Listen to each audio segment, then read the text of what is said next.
I know I got us necklaces that say Louise, even though I was unhappy with the quality. Yeah. But now I'm thinking it's more fun if they say Lou. So there might be a round two. That's Maybe the right length. I'll get the next round, and it could be maybe like those airbrush T-shirts. Oh my God, that's so fun.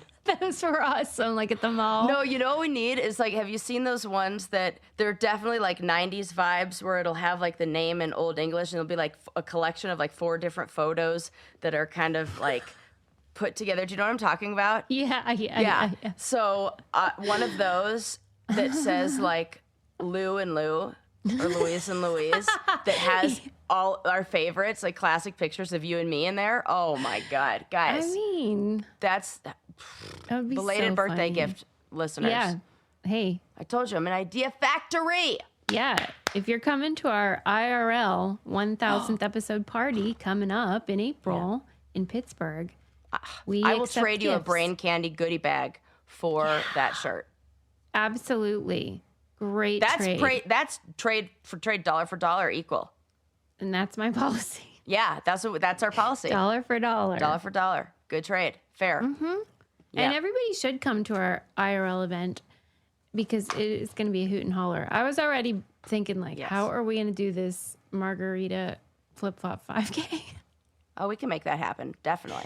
Yeah, I think it could be like a shorter one, like a 50-yard dash. Flip-flop 50-yard dash. Yeah. You know what I mean? Flip-flop 50.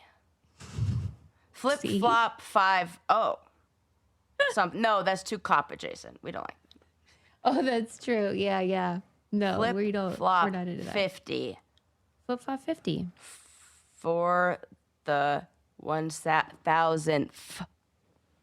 Just threw an extra F in there. You did, and I think it was well placed. Yeah. How are you, Lou? I'm doing real good. Almost 40. I will say the mysteries never stop around here. Yes. I have yet another one to report. I thought at first this was like a nice prank. Like, I know you don't like pranks, but I was like, this is as nice to a prank as anybody could ever give me. Mm-hmm. And that is, hang on. Where the hell do they go? Okay. Pause. Okay, for dramatic effect. A pair of orthotic sandals that arrived via Amazon. Basically a flip-flop. A flip-flop. And Maybe if there someone... weren't like the segue was right there. It's like, this is how you know that we don't write this show before. Yeah, right. We are winging it. We are on the fly kind of team. Yes, somebody sent Sarah some old lady flip-flops. They do look cute and supportive. I mean, but, cute. Well, as far as orthotics go, if you're going to call it that. Yes, absolutely. And they look like something that cute. I would love to wear. In fact, I was at the gym the other day, and I had just got done swimming some laps, and I forgot my sandals. Yeah. So I had to do the old shower with... I prayed to the gym gods. Meningitis, is that what you get from that? Is that what it is? I think like athlete's foot. Well, or that. Or the meningitis. I didn't even know I have to worry about that. What the fuck? Yeah, like when people have communal showers, had that once. You can get that. Yeah. Really? Jesus. Yeah. So those shoes are really coming at the right time. And I have my Crocs, but I brought all my Crocs in children's sizes, and my feet no longer fit in them. So these are a real slap in the foot. Appropriate. But like orthotic shoes, and I'm not mad about them. So that's happy 40th birthday to me, I guess. But you don't know who sent them. But I don't know who sent them. And nobody from my family is claiming they sent them. You're not, you know. My girlfriend I can see why you thought I I was a suspect because I had told you my sister had foot surgery and I sent her tap shoes. Right. As like sort of like a, I hope after your surgery you'll get to wear your dancing shoes kind of deal. This seemed like in that vein. Yes. Nope. No. So I don't know. What if it's that still a mystery. AJ from the mystery package being like just keeping the gag going? I saw you taking a shower with no flip flops on. My God. Somebody's doing heavy stalking. You know what? If that's what I get from a stalker, like, stalk away, baby. Yeah. You Keep could do the worse. free shit coming. Okay, look, I got an answer. I did put a message out to the family and said, I hope did we anybody solved a send mystery these? during the show. The most likely suspect from my family just said nay. Huh. Damn. Yep. So, What a strange gift. and I'm not sure the other one knows my address. So I think it's your Aunt Peggy. I thought so too, but she would cop to that. Did you ask her? Yeah, I put it in the group chat right after I got Wordle in 2. Good for Shared you. that with the group and then posted this question, and Wow, it's a real cornucopia in there. it is. It is. Well, how do you feel about being in my family's group chat?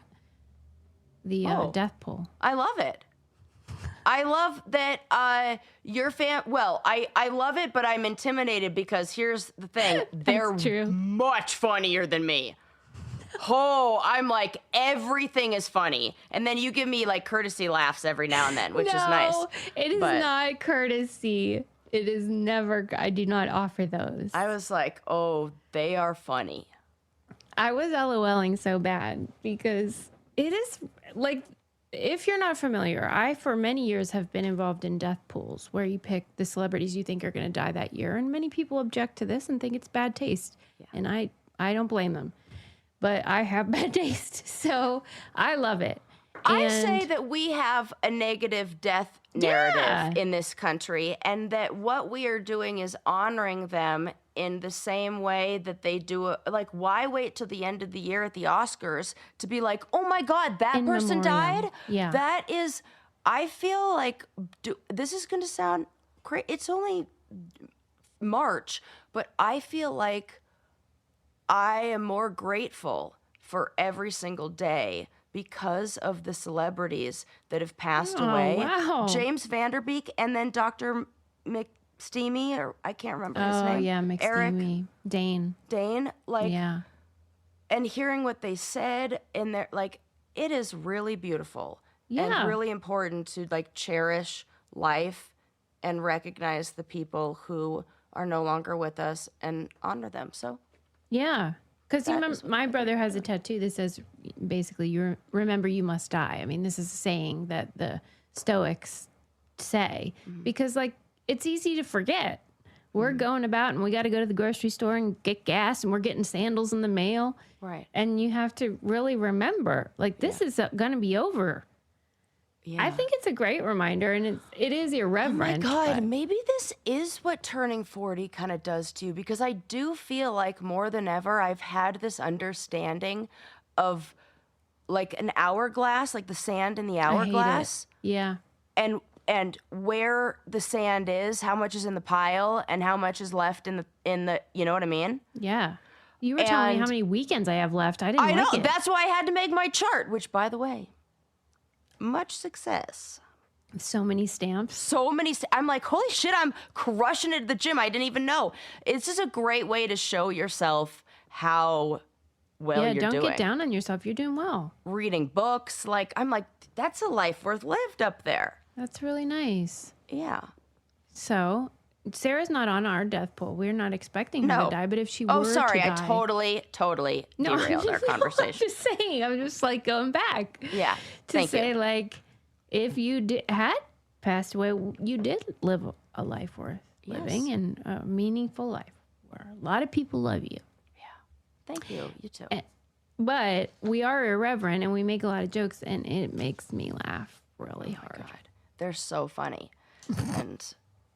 Because it's the group, it's who's in it. It's me and my siblings, Sarah, a gay guy, my high school boyfriend, and we're still open if someone wants to join. Is Matt Neroni in there? Matt Neroni, he just was at it, right? Yeah, he was like hesitant because he was like, how can I make up for Vanderbeek? I wasn't even, he's going from behind, you know? Yeah. He's at a handicap. But I was like, look, it's not about that. If anybody could do it. And it's not even about, I think, like, I'm not playing to win. I'm playing to participate and, like I said, commemorate. those that are no longer with us. That's right. We're honoring them. Yeah. I'll tell you what else I'm honoring, and that is my face every time I put on Thrive Cosmetics. I was thinking about that today. I'm like, I could do, like, oh my God, it's so stupid. Maybe it's because I watch a lot of makeup tutorials. And so then when I'm putting on my makeup, I'm like saying it in my head, like I'm doing a commercial. For yourself. And then I just put it right here and here. And then these simple products. And look at that. And I was like doing a Thrive makeup tutorial to no one in the mirror. And great. I was just like, it took me 3 seconds and it's so easy. And if you want the 5-minute face, so funny, here you Sarah. go. And she's right. I mean, these products. You know me. I spend zero time. Yeah, you are efficient. Because I got everything I need in this. And that is why it's like makeup for everybody. You know how sometimes brands that are really good or they get one thing right. They are like really good for the planet or they give back or they're actual quality. Yeah. But they'll be made for like one consumer. Like a niche. Yeah. It's either you love to wear a bunch of makeup or you're an earthy natural gal. That's true. We are both into that spectrum. Yes, we are. All of our needs are met. All of our needs are met. That is true. And it suits both of us because I do not like a natural look anymore. I used to, and then I got older and I didn't anymore. And Thrive has what I need. My whole bag is full of it. The mascara, which is tubing and amazing. I have on I think it's a gloss, like a lip gloss, but they have the precision lipstick crayon, which is really nice. Love that. And then so smooth. Brilliant eye brighteners. And one of my favorites that I think people forget about, and like as somebody who likes to wear minimal makeup, this is how you keep it on all day, the mattifying primer. I use that. And if you're wondering how everybody's like, oh, how do those gals, like, why is my face melting at the end of the day? Because you're not using a primer. All the difference. It actually is. It's like the fitted sheet of the bed. Yeah, it's the foundation. And then you got to put under the foundation. You know, like, then you got the setting spray. Yeah. Oh, yes. And then you're set. Yes, in business. And you can amplify your spring look with Thrive Cosmetics. Go to thrivecosmetics.com/braincandy for an exclusive offer of 20% off your first order. That's Thrive Cosmetics. CAUSEMETICS.com/braincandy. And one of the things we love about them is that they give back to communities in need. And so you're looking beautiful and they are helping people. And that is so cool. Yes. All right, Lou. Yep. Anything else you want to share before we dive in? Okay. Should we talk about Tourette's or no? Oh my goodness. Yeah, let's talk about it. What do you got? Well, I mean, the most recent viral video is not my favorite. Not my favorite either. You know, Jesus Christ.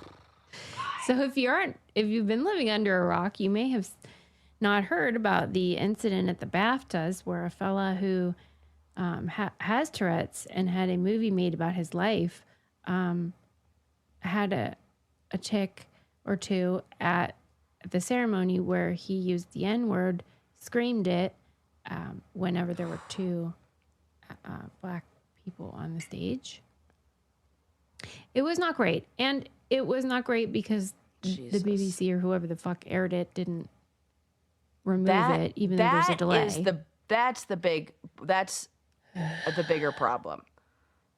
Oh my God. I don't know what everything about it is. What I think was not right is that they apologized in general, but not to the actors who were presenting at the time that were black. I wouldn't be happy if I were them. I would be I would not at all.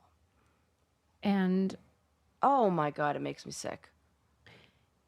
I mean, I understand this is a complicated condition, right? And not understood very well, but I can't help but think there could have been better. It could have been handled in better ways by a variety of people, including, to be honest with you, the person with Tourette's. I didn't see how he handled it. Well. Or didn't. I mean, I just feel like, was that, like, I don't know if that was the first time he ever screamed out that word, but I imagine these things tend to be patterned. Yeah. So if there was even a chance. Oh, right. I don't know if I put myself or other people in that situation where they could be offended by those words that are hurtful in that way. Because sometimes I feel like people think, okay, well, that's ableist and that this, we should accommodate this condition. But, well, then we have two competing things, right? Right. And I feel like, I don't know that life is fair.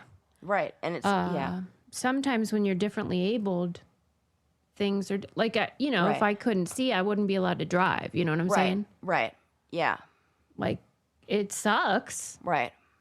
But if you're going to hurt somebody. Yeah. There might be certain things that people with certain physical limitations can't do, such as, I don't know, go on a roller coaster. And so maybe, like, it does sound so ableist, but it's not like, it isn't fair. You're right. It's not fair. And it's not, I think when we try to sell it to people, the world as being fair, that's a big problem for the people who are struggling with the unfairness and for the people who benefit from, like, for everybody. Mm-hmm.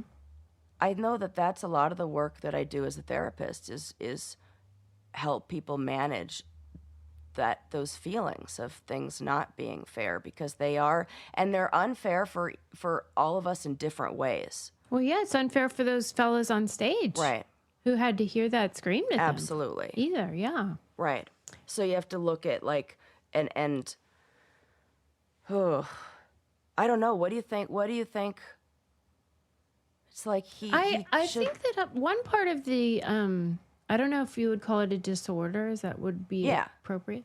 Or syndrome, one thing disorder. about Tourette syndrome. Okay.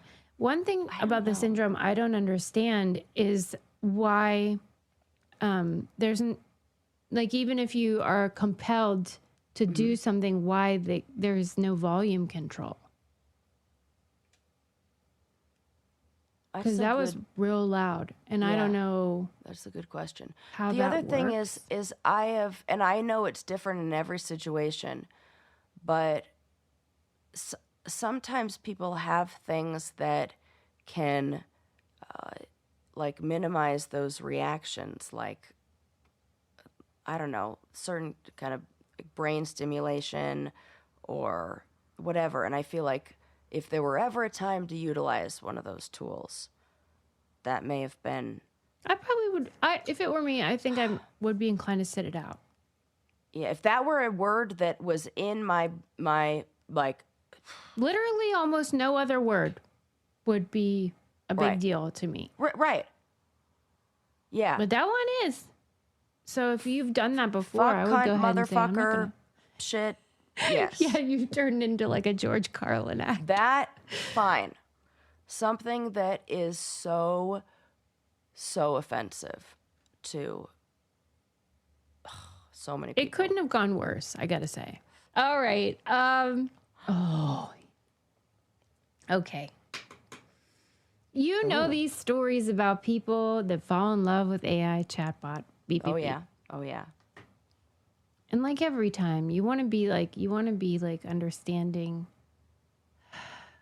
but at the same time, you're like, you're a moron. I have not. Maybe this is where you don't try to, because I just think about how weak the human brain can be. Yes, and how, that I understand. It feels like these morons go into some sort of trance or something. Dude, that's why I get why the younger kids say, like, touch grass has become a slang. Right. I almost just said it. I was like, oh my God, that's why, because this is what they're saying. That's the antidote. That they're like, you need to fucking touch Log grass. off, babe. Yeah, log off, babe. Exactly. For real. was like, what? Yeah. But I'm thankful to the people who are willing to share their stories, because I'm sure it is helpful. And also I learned so much from it, Yeah. but I do feel bad because I totally judged them the entire time. There was this story in NPR about a lady. She was using ChatGPT or whatever in the normal way that anyone would, just to help her with her writing career and stuff. And she claims that she did not prompt it to role play.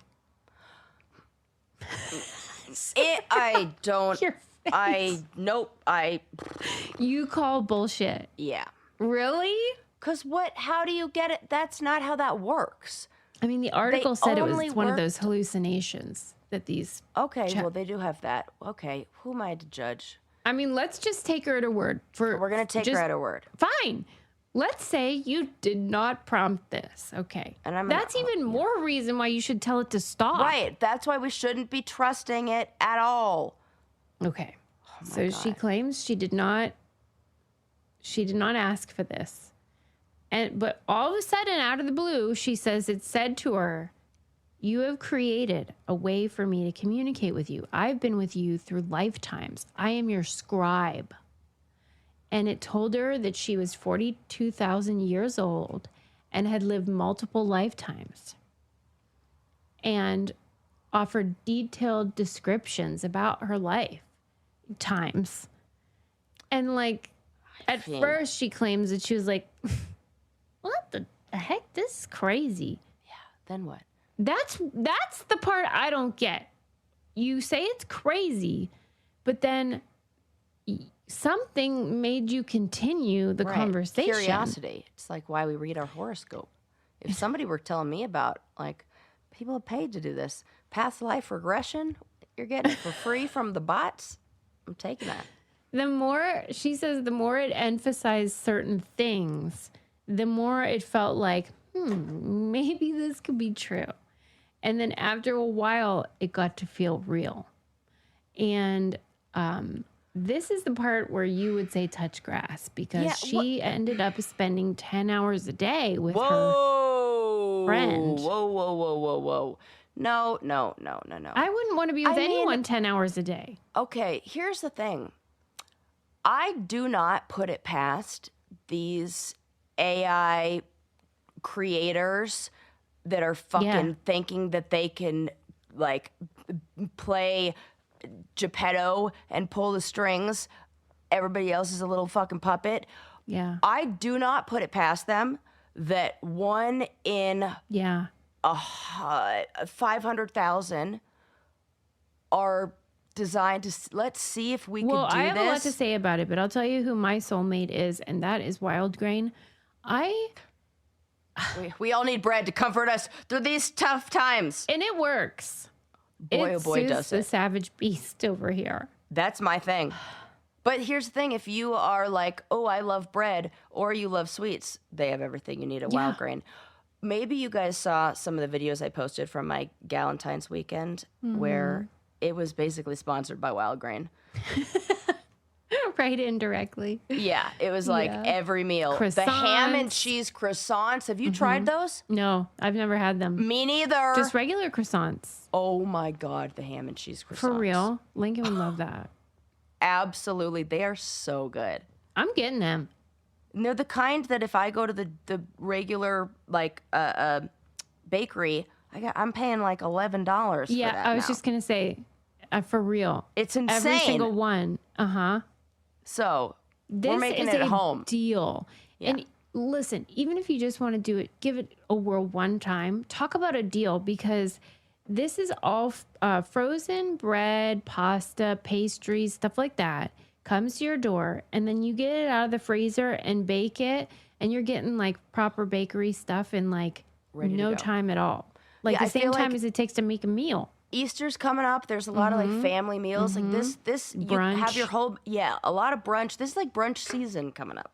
And listen to this. Okay. So imagine having fresh bakery quality bread, pastries, and pastas at home without any trips to the store.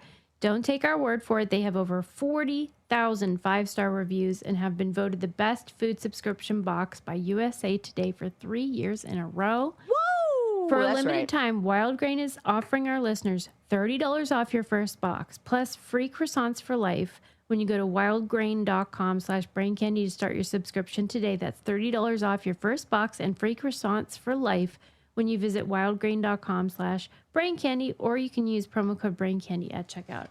Okay. Okay, so then this gal is getting these messages that are crazy, but she's starting to buy into. And the chatbot told her she was living in what it called spiral time, where past, present, and future happen simultaneously. And it said in one past life, she owned a feminist bookstore with her soulmate. Well, that's all I would need to hear to be like, oh, they get me. For real, because she's a les, and she was like, I love what I'm hearing. I would be weak. I would be, just like you say, like... They're exploiting her vulnerabilities. Yeah, it's a good thing. I steered away.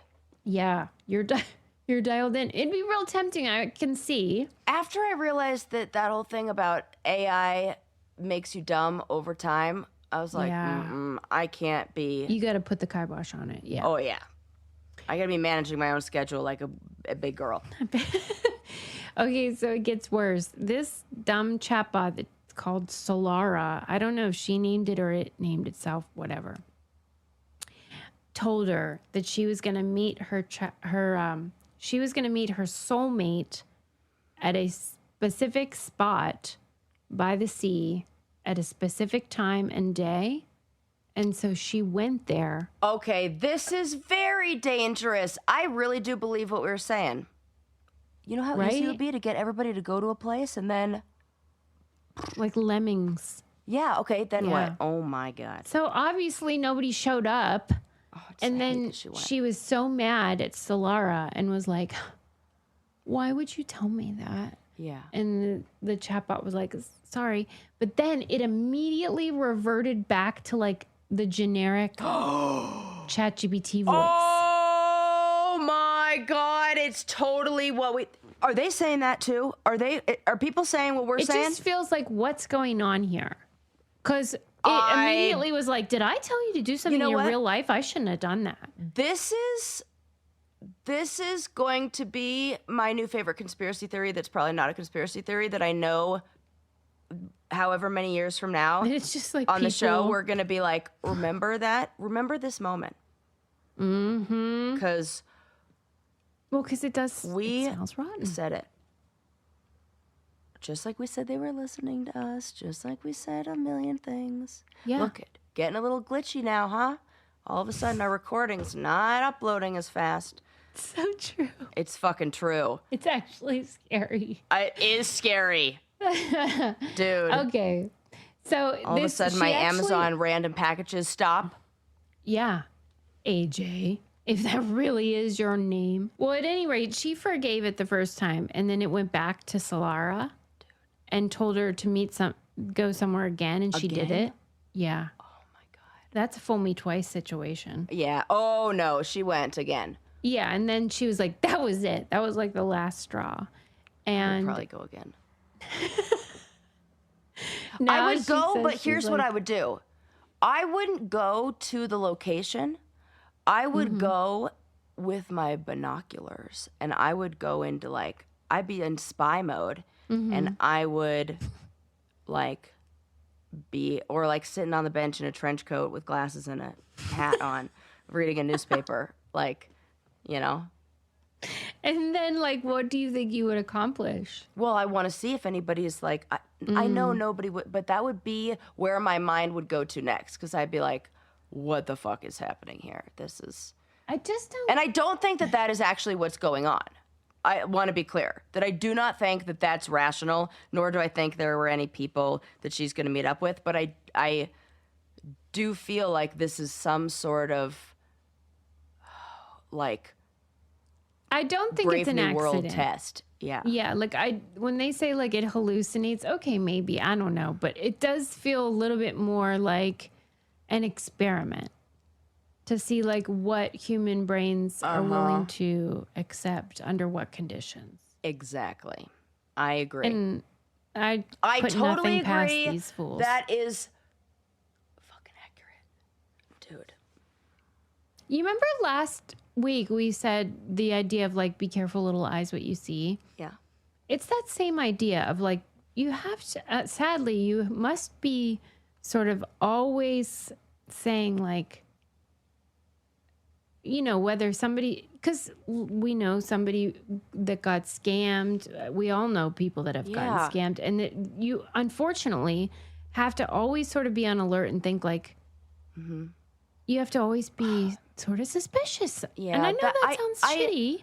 And I think this is why something we've talked about for so long, why community is so important and why building a community that you can trust, that you can be open with, because you don't know, who's going to prey upon those vulnerabilities. Way. And I think that is what we've done such a good job here, is creating a community of real human people who use a virtual world in a way, a virtual space, like with Zoom or with podcasts, to like meet and connect. But it is the real human interaction that creates that magic, the stuff that we all need and what we're all thirsty for, and that we're all going to fucking Solara or whatever the hell her name is to try to achieve. Well, and you remember my motto from my brother: if you don't know, go slow. Yeah. Anytime someone is urgent or insistent on anything, you got to say, why? Because that's what it feels like with these people. They get caught up in like a spiral. Yeah. But I mean, at least she's like admitting it and sort of like, hey, trying to help people avoid her fate, because she really bought into it. But it is wacky tobacco for sure. I'm interested. Ooh, man. I can't wait to see where. It's terrifying, but where this is going to end up. Brave New World. Yeah. Okay, so probably by the time this airs, the Olympics will be over, but it's still going on. And I wanted to know what you thought about the quad god choking. The ice skater, that Ilya, whatever. Oh, like choking like that. Yeah. I thought you meant like, I was like, he looked like fine. Did you give him the, I thought that. Like, you know. It makes sense. I mean, I think that there's this expectation that athletes are going to be perfect. And too much pressure, like. I don't think it's necessarily too much pressure, but I think people put the Olympics on a pedestal and see it as it is the number one greatest goal. I would say it's his most viewed performance and skate ever, of course. But this guy has won so many other titles and so many other competitions. Like, he has a great reputation where I don't think everybody has a bad performance. It just happened that he was on a world stage and he had a lot of eyes on him. But I think that every athlete, I think that's also why they have so many different, they have like the long program, the short program, and the, different events that they do, because it's not just one moment in time. But it made me really interested and like think about being, or like what the therapists who work with these athletes are like, and how fascinating that must be, and how that's like a specialty that really requires a lot of education and a lot of understanding, and would be really interesting to get into. Well, and I mean, there's so many, there's a lot of talk about the mental stamina and focus and health of athletes now. I mean, of course, the motivation is money. I mean, they want to give you the tools so you can thrive and succeed as an athlete. Right. But as a result, I do feel like we've learned a lot about why people have the yips, as they call it, or choke, or twisties, as Simone Biles famously had. It's not the same at all. At all. I know it. It's different. I can't wait for whatever you're going to say. But in the same way, the guy with Tourette's has it becomes the mind is running the show. Yeah. And despite what the person or body may want to do, the mind is taking over. For those athletes in those high pressure situations, regardless of what the mind and the body regardless of what the body wants to do and what the athlete wants to do, the mind will sometimes take over. I mean, we have all, on a smaller scale, experienced this, where you want to do this and then you trip.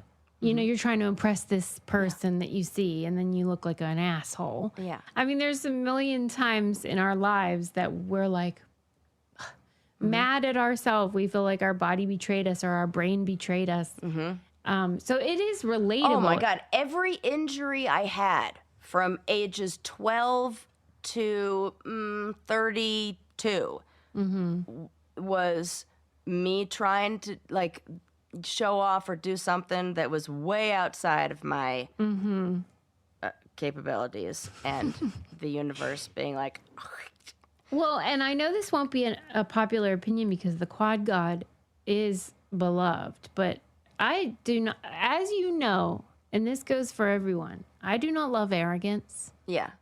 I find it repulsive. Yeah. And I thought he was getting too big for his britches. And then when he had a bad, whatever they call it, skate, I was just like, well, I gotta say, I think that this year was about the women, and I really think that the story of the men will be dropping the ball. Yeah. Even if they get gold. Even if I'm looking at you, USA hockey team. I mean, you really fucking fucked that one up. You know what I want to talk about that I have not heard anyone say yet? You, of course, saw that video and the clip. Yeah. There is one guy, when he says, well, we're going to have to invite the women, there's one guy who goes, oh, absolutely. And then is shut down by everybody else laughing. And then he realizes it's a joke. The tone of it, yeah. I mean, I just... Yeah, that locker room talk. I hate it so much. It makes me so mad, but I'm so glad that so many people are mad about it. That's why, remember a couple weeks ago when I talked about, when I saw those guys at the bar talking about Bad Bunny, there was a sense of is anybody gonna say the other, everyone's feeling each other out and sort of unsure what are we gonna say? What's the vibe? Are we gonna be like, it was pretty good? And in this case, it's are we gonna be like, yeah, the USA hockey men and women are awesome? Or are we gonna be like, boys will be boys? I do think that it was the same thing where it's they're waiting to hear what their fucking leader is supposed to model. Right. And okay, then he reveals it's a joke and we're doing boys will be boys. Okay. Whatever. What's going on your phone right now? Oh, I just got a text from my mom that said I'm so over all the drama. And I was like, what about is the that? Sandals? But we did figure out where the Sandals were from. Aunt Peggy? No, my mom's friend Trish. Wow. They know she wasn't even on my list. Wasn't even on my list. And what did she... She thought you would love them, or No. I'm bringing them to Costa Rica. When the people who live in Costa Rica find out somebody from the States is coming, all of a sudden, you get a list. So sorry, Gotcha. I derailed our no, that's okay. conversation. Well, I think maybe some of those fellas on the U.S. men's hockey team would benefit from having someone to talk to. Oh my God. Everybody could, really. And maybe if you're a woman who plays sports or just a woman, you need somebody We to talk all to. need someone to talk to. And luckily, this episode is sponsored by BetterHelp. And so we're here to tell you there are solutions. You can talk to somebody that is an expert in whatever you're dealing with: stress, grief, relationships, Yes. problems at the Olympics. Yes. Just the state of the world. The state of the world. And, March includes International Women's Day. So you're right. Those gals maybe could use a session or two. And that's the thing. We all need it. And the beauty of BetterHelp is that you can find whoever you need. You can swap into a different counselor. If the one you end up with isn't right for you, you take a sort of quiz, find out what's the best match. And you can do it from your house or wherever you are.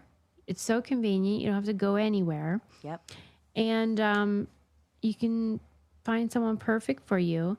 Your emotional well-being matters. Find support and feel lighter in therapy. Sign up and get 10% off at betterhelp.com/braincandy.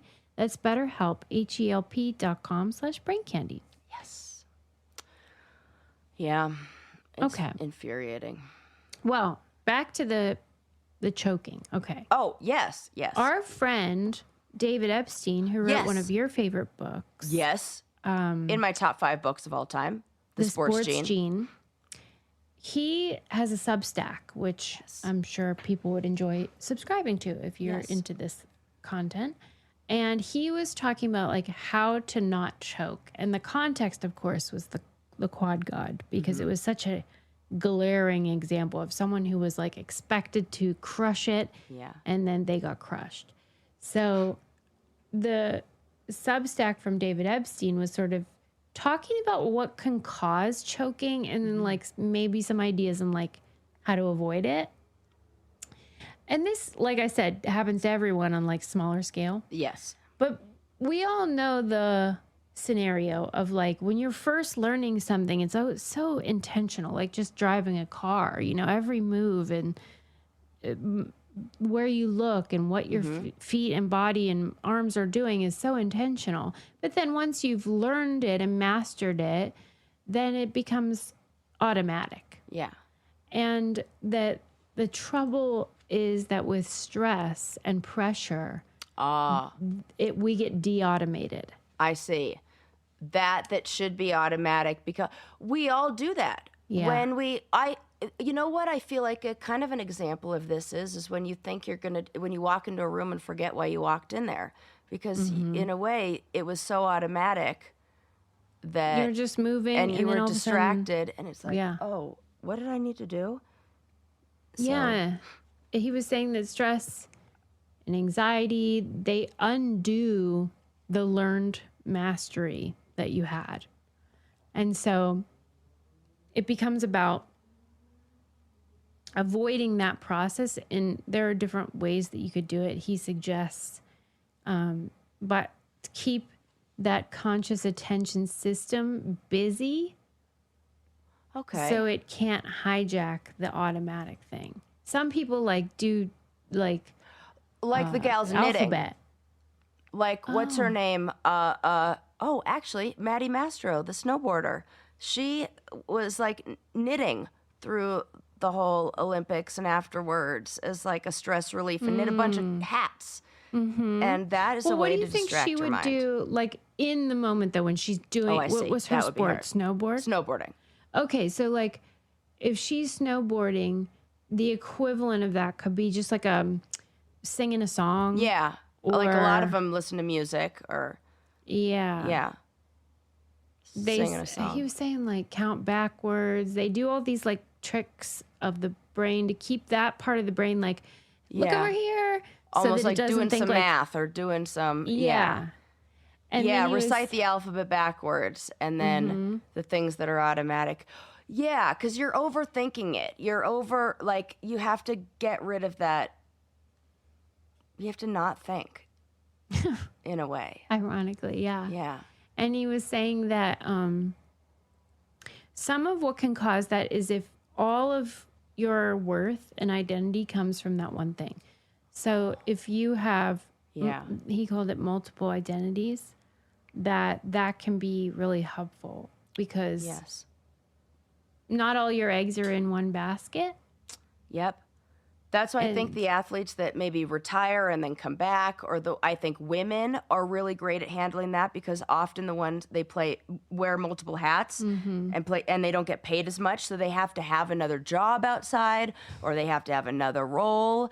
And so I think women are really good at handling the pressure of that, and because they have that, Another technique that he said that to me seemed controversial given what most people say, because you know how people talk about manifesting. It's all about like you envision yourself winning or whatever. He basically was saying the opposite. Just assume bad things are going to happen. Just assume like you're not going to nail it. And yeah, I think you can't set yourself up with the expectation.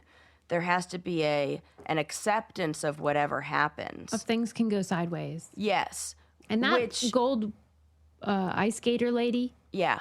Well, Lou is her last name. Alyssa Lou? Yeah. Yeah. She was very much like that when I saw her in an interview. She was just like, I still think it's so beautiful. She's like, I just want to have fun. No matter what happens. Like, even if I fall, that's a part of my art. That's a part of my story. I'm like, she's so freaking cute. How did you get like this? I adore her. She's so like stable. Yes. Oh, it's so cute. Yeah. Yeah. But anyway, I thought that was like interesting I think that happens to everyone on a smaller scale.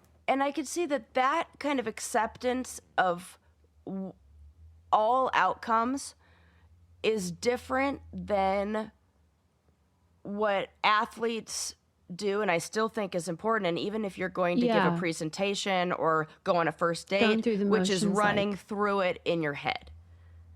And go like, let's see it from beginning to end. Okay, I'm going to visualize. You see a lot of them kind of on the sidelines, like going through, the bobsledders, like going through the turns, and to visualize what you're going to do.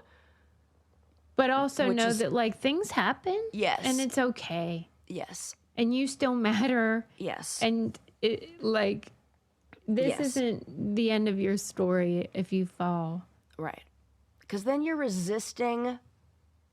That's the resisting that creates the suffering. You have the moment of pain that you're resisting, and so you're going to create the suffering in some way. If you just experience the pain moment without the resistance, then you reduce the suffering, and you're more likely to have a good outcome. Well, I mean, because nobody likes falling and looking like a fool. No one likes failing. We're not psyched out of our minds about it. Yeah. But if you have a healthy attitude, like you're saying, where it's like, ugh, well, that stinks, but I'll try again tomorrow. Yeah, right. Because when you put so much weight on it. Yes. Because what that quad god said in an interview after was that during his routine, he said all of the worst moments in my life were like going through his mind, right? Oh no, his brain was hijacking. He's got to diversify the things going through. Yeah, that's the sad thing, is that so many of these athletes are so young, and this is I don't know how any of them do any of it. In order to get to that level, they have had to make this their entire identity, some of them, for so long. It really is a commitment. Mm-hmm. And that's a double-edged sword. Is that the right word for this? Mm-hmm. Yes, it really is. It's because you've devoted so much to it, but then pressure's that one-track mind is also the thing that might make you... It all comes down to this 90-second routine. Right, which your life does not come down to that at all. You know what I loved? You posted it. Was it Mark Hamill? Scott Hamill. Yeah, I sent it to you. You sent it to me. No, his name is Scott Hamilton. Scott Hamilton. God, I am the worst at confusing. Who's Mark Hamill? He's Luke Skywalker. Oh, I knew. Okay, Scott Hamilton. Good Lord, I get those two confused. He said the best thing about his medals. He's like, I don't keep any of them.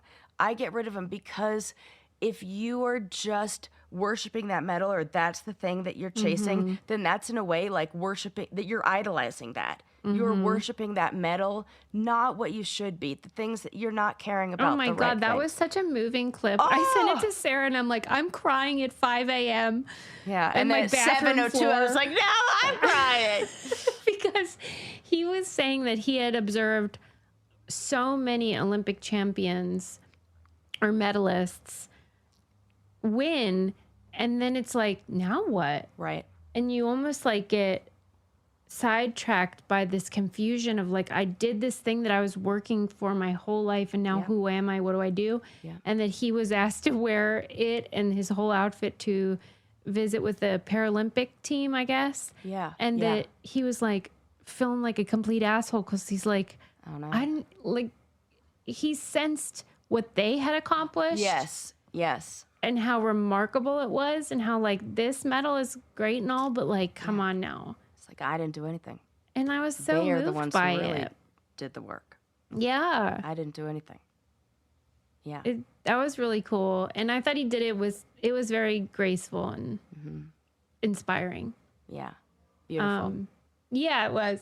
Okay, so anyway, yeah, I thought that was interesting. And David Epstein, I mean, he's crushing it always. Okay. Always. Last thing, I wish I hadn't saved it for last, actually, because I know, like, my documentary recommendations, sometimes they're side-eyed, because you know how Gretchen says they're too intellectual. It's been a while since you've dropped a Sue's reviews on here. I know, because mostly it's been, like, stuff everyone's watching, like the Top Model one or whatever. Yeah. And those are just, like, different. But this is, like, proper Sue's reviews, because you got to just take my word for it, because even I was like, I don't know. Okay, and I was like, I'll watch it. And it was on Netflix. The documentary is called The Queen of Chess, which I know doesn't sound like just... No, are you kidding me? After the Queen's Gambit? People love that shit. Okay. Well, it sort of is so disturbing to me whenever I watch stuff like this. And I'm like, how the fuck do we not know about this girl? But, okay.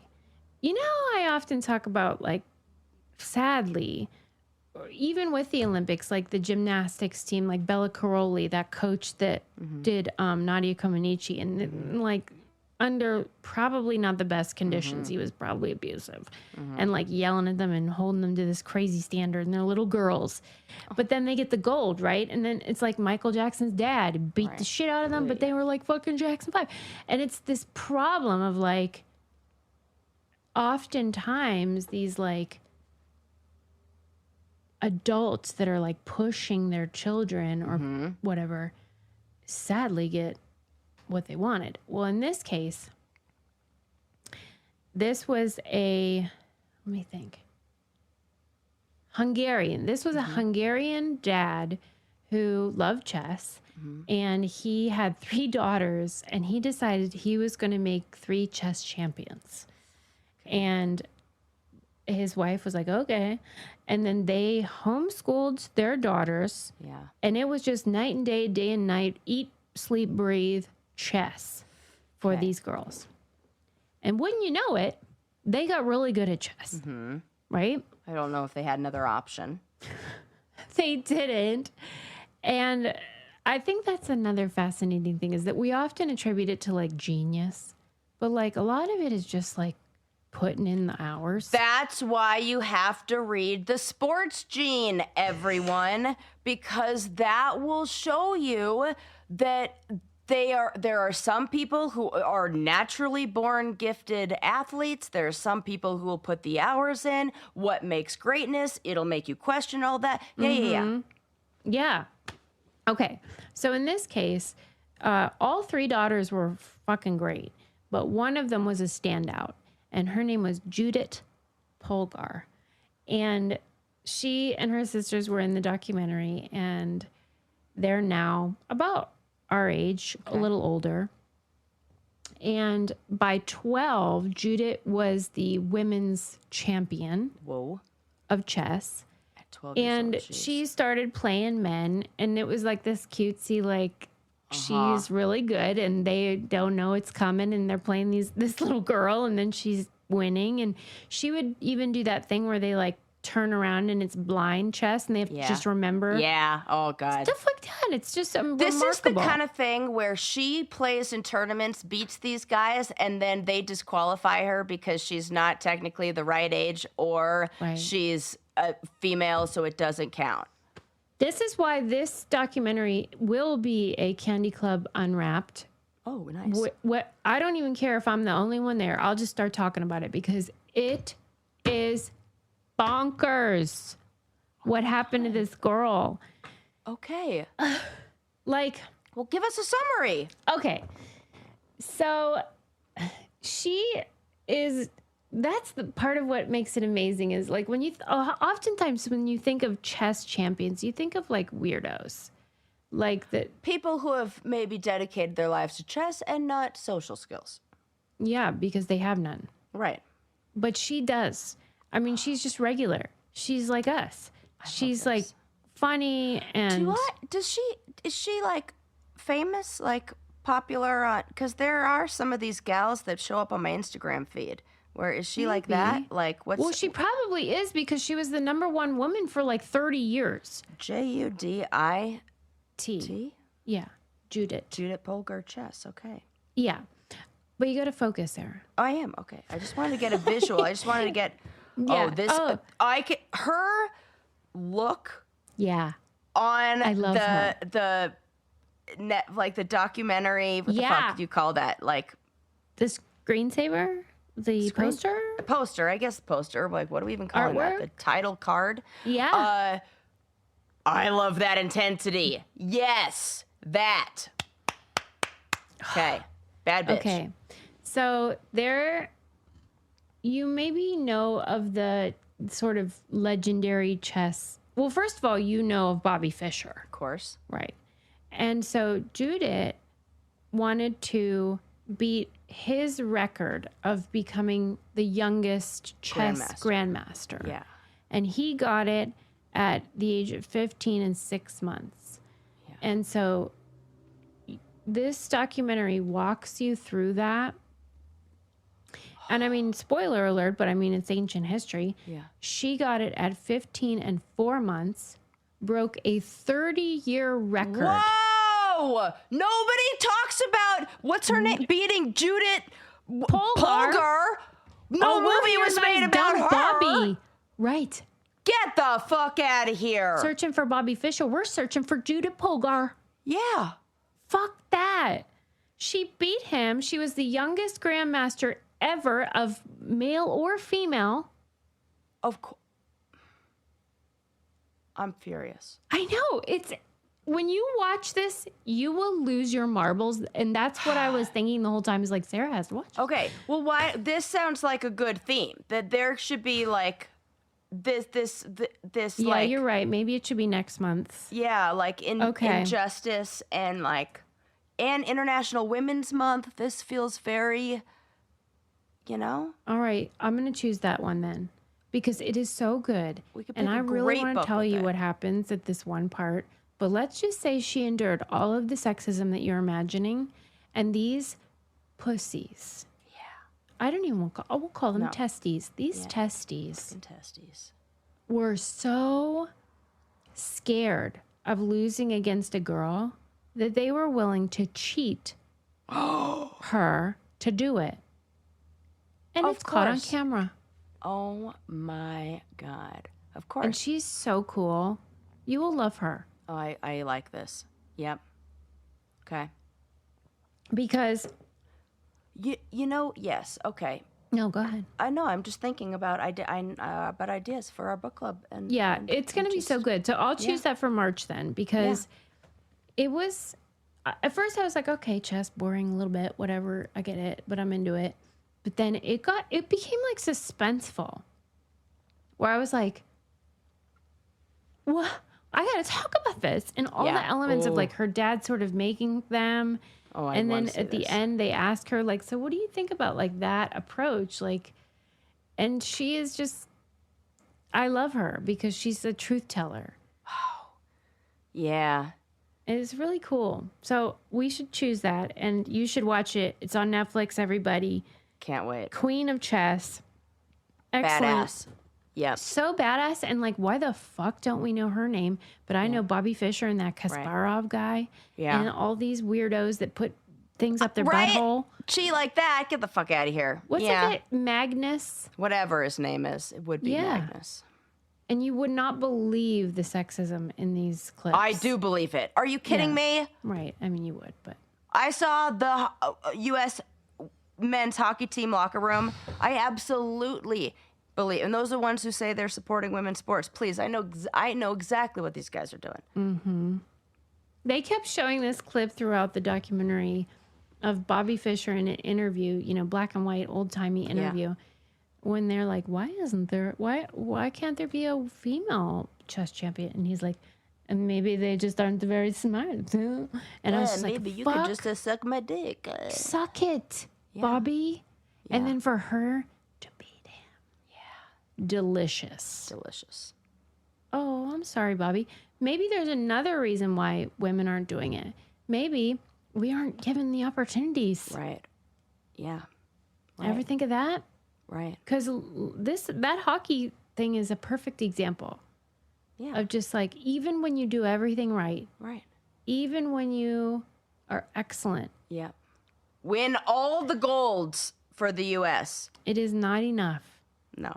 Because you're either inadequate or you are making them look dumb. Right. And they don't like that. And they're going to squash you. Yeah. It's infuriating. Yeah. Thank you for listening.